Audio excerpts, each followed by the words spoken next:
Metropolitan Trinamool কংগ্রেসের party অফিসে তৃণমূল ভবনে ফের এবার কুণাল ঘোষ, মমতা তৃণমূলের বিধায়ক। দর্শক দেখতে পাচ্ছেন শুভেন্দু অধিকারীকে গ্রেপ্তার করে নিয়ে যাচ্ছে পুলিশ তৃণমূলের ভবন দখল করার অপরাধে। এদিকে আজ তৃণমূলের পার্টি অফিস দখল করার বিষয়ে শুভেন্দু অধিকারী ভয়াবহভাবে ফেঁসে যায়।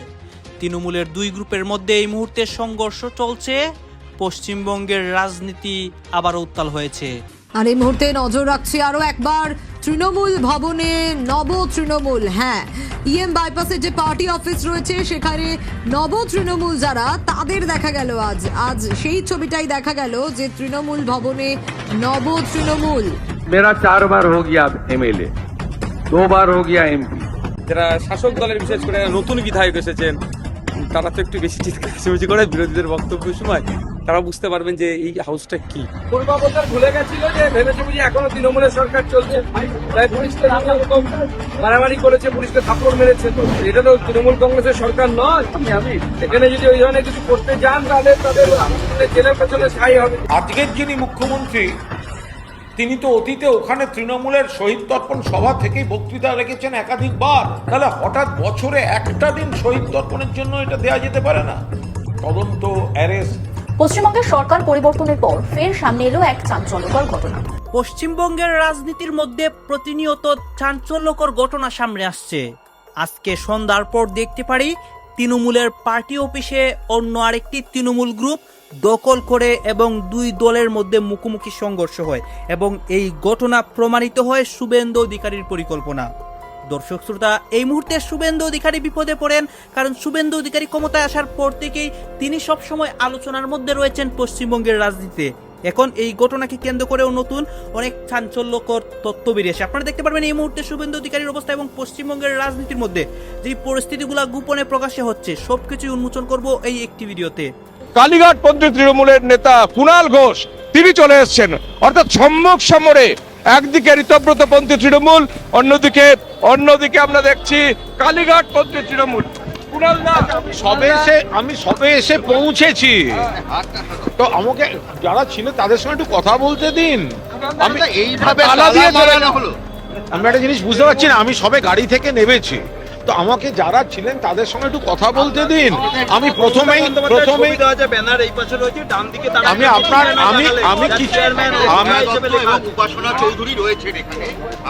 আপনাদের মুখ থেকে শুনবো কে কে আছেন, কি কি নেই, কি কি হোর্ডিং, কি কি পোস্টার।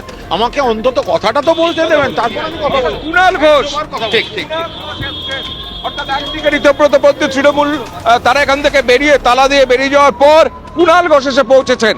আমরা দুটো পোস্টার এখানে দেখতে পাচ্ছি। একদিকে হচ্ছে মমতা বন্দ্যোপাধ্যায়ের ছবি দেওয়া পোস্টার, এটা কালীঘাট তৃণমূলের তরফ থেকে আগে থেকেই লাগানো ছিল, কিন্তু আজকে ঋতব্রত গোষ্ঠীরা এখানে আসার পরই আমরা দেখতে পাচ্ছি নতুন একটা ব্যানার এইভাবে টাঙিয়ে দেওয়া হয়েছে, যেখানে অল ইন্ডিয়া তৃণমূল কংগ্রেস, তার নাম, তার প্রতীক, এটা অন্তত আলাদা হওয়ার কথা নয়, কিন্তু নিচে চেয়ারপারসনের নাম অরূপ রায়, অর্থাৎ মমতা বন্দ্যোপাধ্যায় বাদ, Arup Roy in, Mamata Bandyopadhyay out, Arup Roy in.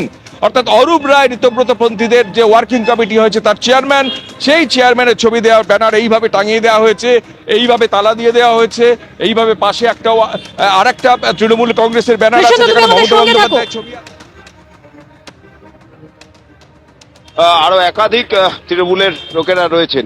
Kunal Ghosh এসে মূলত যারা ছিলেন তৃণমূল ভবনে, যারা দায়িত্বে ছিলেন, রিসেপশনিস্ট এবং অন্যান্য কর্মীরা, তাদের সঙ্গে এই মুহূর্তে কথা বলছে এবং কি হয়েছে সেই ঘটনাটা বিস্তারিতভাবে জানার চেষ্টা করছেন। মূলত আজকে বিকেল বেলায় দেখা যায় যে ঋতব্রত তৃণমূলের বেশ কয়েকজন বিধায়ক, তার মধ্যে ফিরাদ হাকিম ছিলেন, আখরুজ্জামান ছিলেন, ইমামি বিশ্বাস ছিলেন, জাভেদ খান ছিলেন, সন্দীপন সাহা ছিলেন, এরকম বেশ কয়েকজন বিধায়ক তারা আসেন, এসে তৃণমূল ভবনে ঢুকে পড়ে তারা কিছুক্ষণ সেখানে বসে নিজেদের মধ্যে আলোচনা করেন এবং আলোচনা করার পর তারা সেখান থেকে বেরিয়ে এসে তৃণমূল ভবনের গেটে তালা ঝুলিয়ে দেন এবং ঋতব্রত তৃণমূলপন্থী তাদের যেটা বক্তব্য যে এই তালার চাবি তাদের কাছে থাকবে এবং এই বিল্ডিং এর যিনি মালিক তার কাছে থাকবে। অর্থাৎ ঋতব্রত তৃণমূল। সরাসরি আমাদের প্রতিনিধি কৃষ্ণেন্দু অধিকারী আমাদের সঙ্গে রয়েছেন। কৃষ্ণেন্দু, আমরা দেখতে পাচ্ছি কুণাল ঘোষ তিনি ইতিমধ্যেই এসে পৌঁছেছেন। তিনি বললেন যে কি বিষয় হয়েছে, আগে আমাকে বুঝতে দিন ঠিক কি পরিস্থিতি এই মুহূর্তে সেখানে। দেখো, কুণাল ঘোষ এসে পৌঁছেছেন, তিনি কথা বলছেন, যাদের সঙ্গে কথা বলছেন তারা ভেতরেই ছিলেন। এবং তারা বাইরে চলে এসছেন, কারণ তাদের বাইরে বেরিয়ে আসতে বলা হয়েছে। জয়া দত্ত আছেন, উপাসনা চৌধুরী আছেন, অর্থাৎ সেই নেত্রীরা তারা কিছুক্ষণ আগে এসে পৌঁছেছেন। কালীঘাটপন্থী যারা তৃণমূল বা মমতা বন্দ্যোপাধ্যায়ের অনুগামী যারা তৃণমূল, সেই তৃণমূলের নেতা কুণাল ঘোষ এবং আরও কয়েকজন এসে পৌঁছেছে। তারা গোটা বিষয়টাকে আলোচনা করে দেখছেন যে কি পরিস্থিতি তৈরি হলো, কেন ঋতব্রত বন্দ্যোপাধ্যায়রা এলেন, কেন তালা দিয়ে দেওয়া হলো।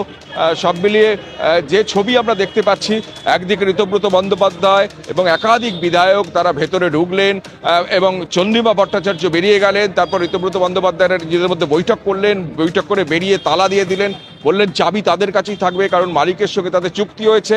তারপর তারা চলে যাওয়ার পরই কুণাল ঘোষের এইভাবে আজকে একদম তৃণমূল ভবনের বাইরে তারা অপেক্ষা করছেন। আমরা সর্বভারতীয় তৃণমূল কংগ্রেস, এই অফিসটা আমাদের কাছে খবর আছে এই অফিসটা ঠিকভাবে অতীতে যাদের ওপর ভরসা করে যাদের নেতৃত্বে চলছিলাম, অফিসটা তারা মেনটেন করতে পারছে না। মালিক এই অফিস তারা দখল করে নিয়েছে। মালিক তারা ঘর ছাড়তে বলেছে, উপরের দুটো ফ্লোর, নিচের ফ্লোর, মালিককে তারা মেনটেনেন্স করতে পারছে না। আমরা মালিককে বলেছি যে এই অফিসটা আমাদের আবেগ, এটা তৃণমূলের অফিস, যে কোনো স্বার্থের বিনিময়ে এই অফিস আমাদের চলবে, আমরা বসবো। সেই কারণে আমরা এই বাড়ির মালিকের সঙ্গে কথা বলি। বাড়ির মালিক first floor, second floor, third floor, মানে তৃণমূল কংগ্রেসের কাছ থেকে সঠিকভাবে তারা ভাড়া বা চুক্তিবদ্ধ হতে পারেনি। মালিক তাদের ঘর তারা নিয়ে নিয়েছে, কিন্তু এটা আমাদের আবেগ, এটা আমাদের পার্টি অফিস, আমরা এটা বসবো। আমরা এখান থেকে পার্টি যাবতীয় আগামী দিনের কার্যকলাপ এখান থেকে চলবে। যে ফ্লোরগুলো হাতছাড়া হয়ে গেছে সেইগুলো চুক্তিটা কার সঙ্গে আছে বসন্ত চট্টোপাধ্যায় বলুন, যে চুক্তি কার সঙ্গে আছে? এই বাড়ির মালিকের সঙ্গে আমাদের কথা হয়েছে। আমাদের বসন্ত চট্টোপাধ্যায়ের সঙ্গে কে কী কথা আমাদের হয়নি। বাড়ির মালিক যে ঘরে দাঁড়িয়ে কথা বলছি, বাড়ির মালিক বলেছে এটা তৃণমূলের ভবন ছিল, তারা ঠিকভাবে তাদের যাবতীয় মালিকের সঙ্গে টেনেন্টের চুক্তি, তারা চুক্তি ঠিকভাবে মেনটেন করেনি। আমরা মালিককে বলেছি এটা আমাদের তৃণমূলের আবেগ, আমরা যে কোনো স্বার্থের বিনিময়ে আপনার চুক্তিকে আমরা রেগুলাইজ করব। আমাদের ভবনটা আমাদের বসতে দিতে হবে মালিকের অনুমতি নিয়ে। যেমন গ্রাউন্ড ফ্লোরে যেখানে কথা বলছি, সেকেন্ড ফ্লোর, থার্ড ফ্লোর, সমস্ত কিছু মালিক আমাদের সঙ্গে সমস্ত চুক্তিবদ্ধ হয়েছে।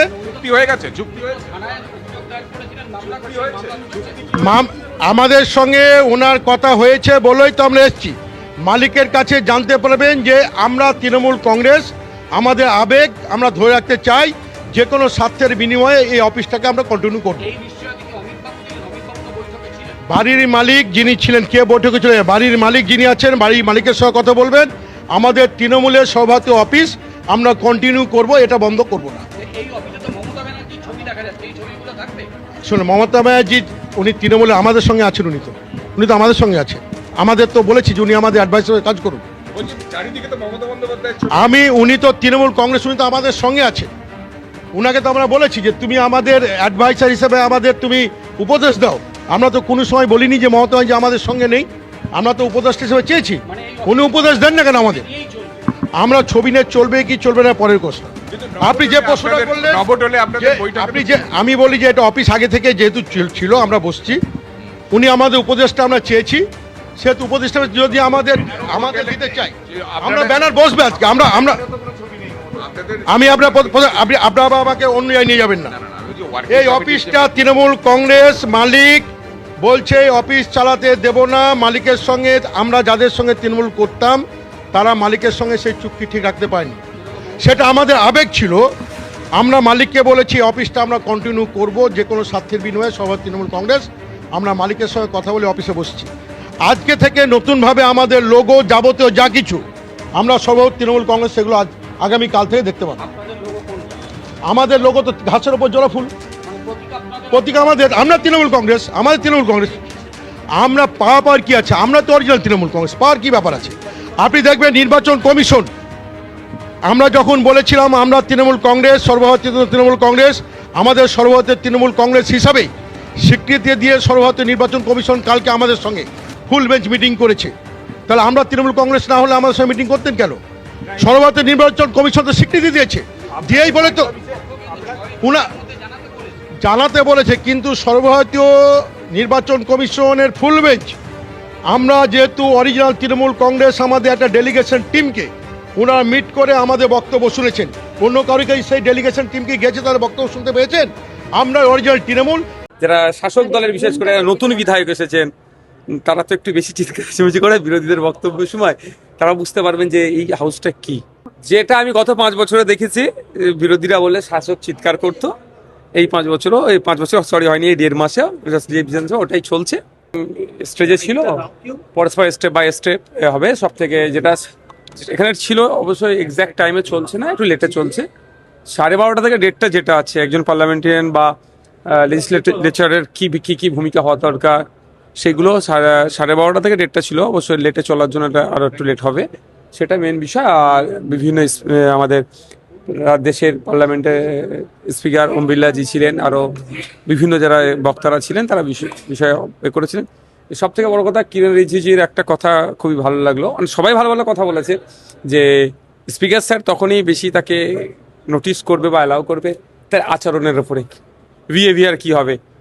শুধু চিৎকার চেঁচামেচি বা নাফসানা কথা বললে সে অতটা স্পিকারের স্নেহধন্য হতে পারবে না। অবশ্যই এটা খুবই আমাদের জন্য ইম্পর্টেন্ট, কারণ আমরা 181 জন এবারে বিধায়ক আছে, নতুন বিধায়ক।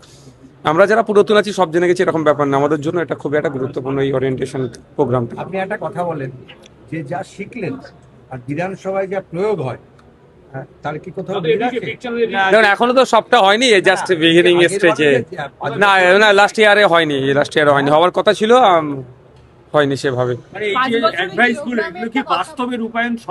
না, করতে হবে তো, করাটা তো দরকার। দেখুন, আমরা একজন বিধানসভার থেকে প্রায় 3-3.5 লক্ষ মানুষের জনপ্রতিনিধি হয়ে আসছি পশ্চিমবাংলার আইনসভার সদস্য হিসাবে। সুতরাং আমাদের আচার আচরণ, কথাবার্তা, কোনটা সংসদীয় শব্দ, অসংসদীয় শব্দ, কোনটা বলা যায় বা কোনটা বলা যায় না, সবথেকে বড় কথা হচ্ছে একটা স্ট্রিট কর্নারে একটা সমাবেশে যে বক্তব্য আমরা দিই, সেই বক্তব্য সেই আচরণ যদি আমরা এই পার্লামেন্টের মধ্যে অর্থাৎ আইনসভার মধ্যে করি, এটা তো তাহলে ডিফারেন্স হলো।